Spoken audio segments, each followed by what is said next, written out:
In a large and always crowded city in the UK, there had existed an underground railway station that thousands of people had passed through every single day. But among the countless commuters, a small number of long-term employees had known something that was never publicly acknowledged.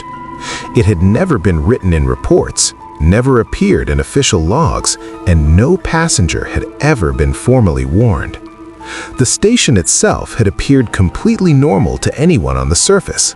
The lights had always been bright, the floors spotless, and advertisements covered the walls.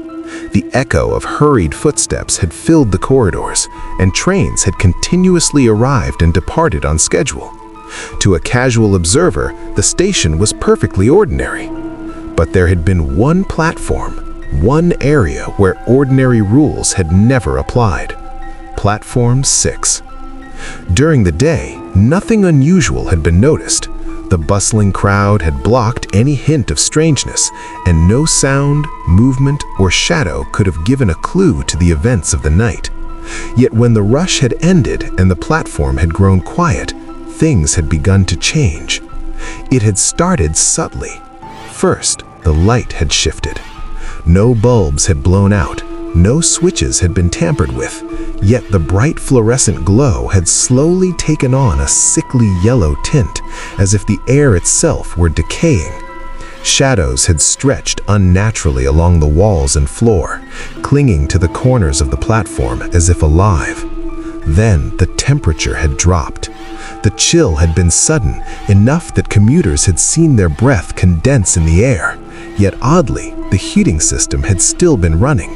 The cold had felt unnatural, a creeping sensation, crawling along the spine, along the neck, along the arms. It had been the kind of cold that settled inside the chest and refused to leave. Then the sounds had changed. Voices had grown muffled, as though the station had been submerged underwater. Footsteps had echoed not from nearby, but from some distant, unreachable place deep in the tunnels. The usual hum of the trains had seemed dulled, distorted, as if something beneath the tracks had absorbed it.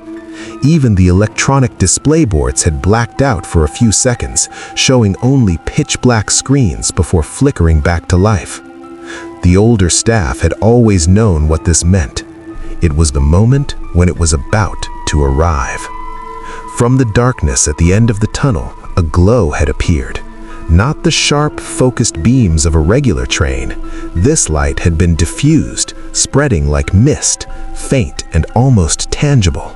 Then the train itself had appeared, silently.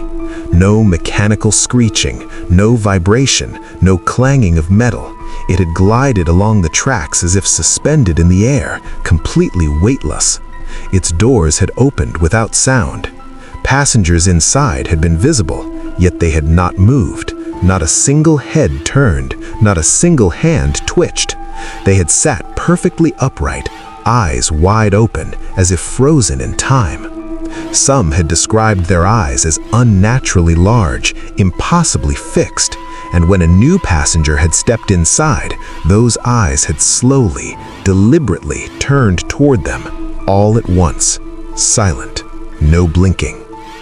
As the new passengers had stepped aboard, the world outside had changed. Sound had disappeared.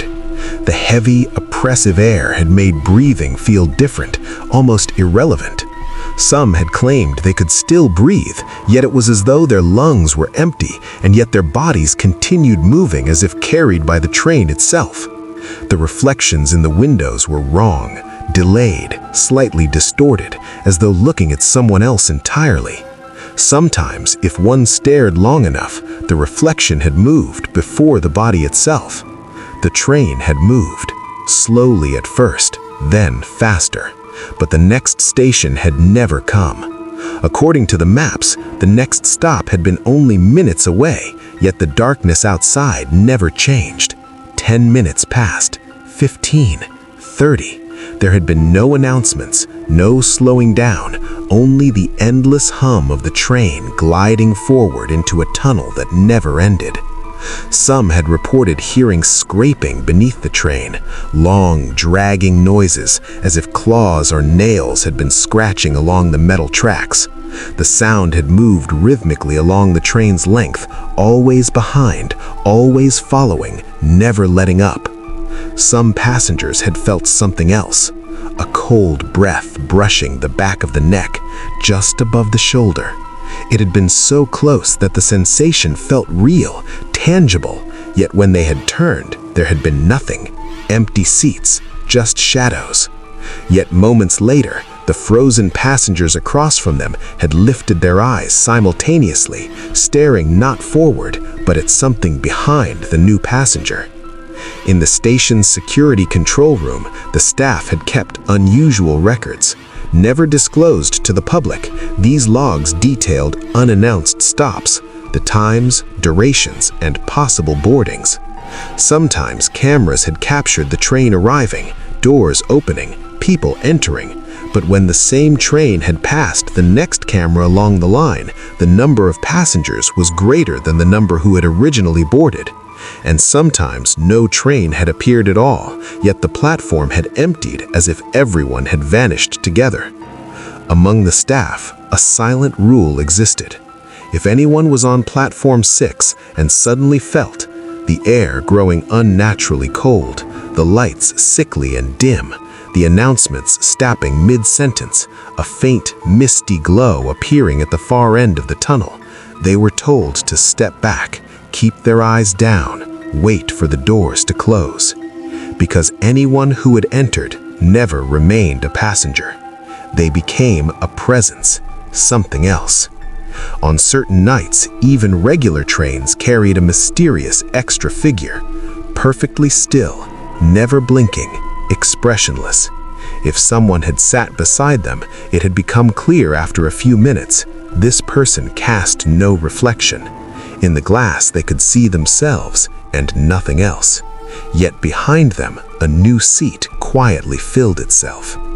Older printed station maps hinted at the truth, a faint, blurred line branching from platform 6 with no name and no destination, only tunnel, tunnel, tunnel. People had always known it by only one name, the train that never stops, a UK urban legend.